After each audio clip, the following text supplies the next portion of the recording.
Hi നമസ്കാരം. നമുക്ക് ചെറിയ ചേരുവകൾ ഉപയോഗിച്ച് നല്ല അടിപൊളിയായ ഒരു മീൻകറി ഉണ്ടാക്കിയാലോ? ഹായ് ഹലോ, ഒരു 500 ഗ്രാം കേദർ മീൻ കിട്ടിയിട്ടുണ്ട്.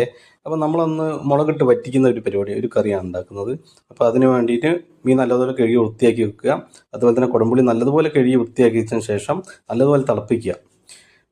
മൺചട്ടി നല്ലതുപോലെ ചൂടായതിനു ശേഷം വെളിച്ചെണ്ണ ഒഴിച്ച് കടുകിട്ട് ഉലുവയിട്ട് നല്ലതുപോലെ മൂപ്പിച്ച്, അതുപോലെ ഇഞ്ചിയും വെളുത്തുള്ളിയും പേസ്റ്റാക്കിയത് ചെറുതാക്കി അരിഞ്ഞത് ഇട്ട് കൊടുത്ത് നല്ലതുപോലെ വഴറ്റുക.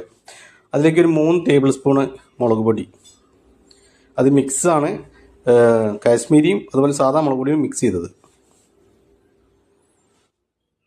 അത് നല്ലതുപോലെ വഴറ്റുന്ന സമയത്ത് ലോ ഫ്ലെയിമിൽ വെച്ച് വഴറ്റുന്നതാണ് ഏറ്റവും നന്നാവുക.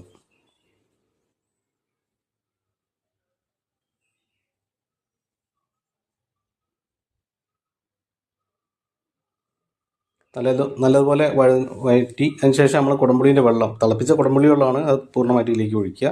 കുടംപുളി ഇട്ട് കൊടുക്കുക. നല്ലതുപോലെ തിളച്ചതിന് ശേഷം അതിലേക്ക് മഞ്ഞൾപ്പൊടി, ഉപ്പ് ആവശ്യത്തിന് ഇട്ട് കൊടുക്കുക. അതുപോലെ മീനിട്ട് നല്ലതുപോലെ ഒരു 10 മിനിറ്റ് തിളപ്പിക്കുക.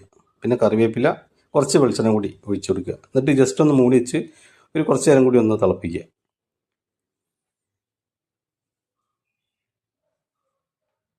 കറി നല്ലതുപോലെ വറ്റി കുറുകി വരും. നല്ല അടിപൊളി കറിയാണ്, നല്ല ടേസ്റ്റാണ്.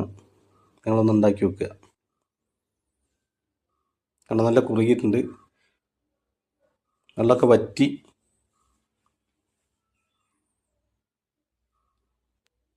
അതുപോലെ തന്നെ കോവയ്ക്കൻ്റെ ചെറിയ തോരനും കൂടി ഉണ്ട്. കോവക്ക ഒരു 4 കീറിയിട്ട് നല്ലതുപോലെ ചെറുതായിട്ട് മുറിക്കുക. അല്ലെങ്കിൽ പച്ചമുളക്, കറിവേപ്പില, ഉപ്പ്, മഞ്ഞൾപ്പൊടി, തേങ്ങ തിരുവിയത്, അതുപോലെ തന്നെ കുറച്ച് വെളിച്ചെണ്ണ. ഇത് നല്ലതുപോലെ മിക്സ് ചെയ്തിട്ട്, വെള്ളമൊന്നും ഒഴിക്കേണ്ട, ചീനച്ചട്ടിയിൽ ഇതേപോലെ അടുപ്പത്ത് വെച്ച് മൂടി വെച്ച് വേവിച്ചാൽ മതി. പെട്ടെന്നാവും. നല്ല ടേസ്റ്റിയായ തോരനും കൂടിയാണിത്.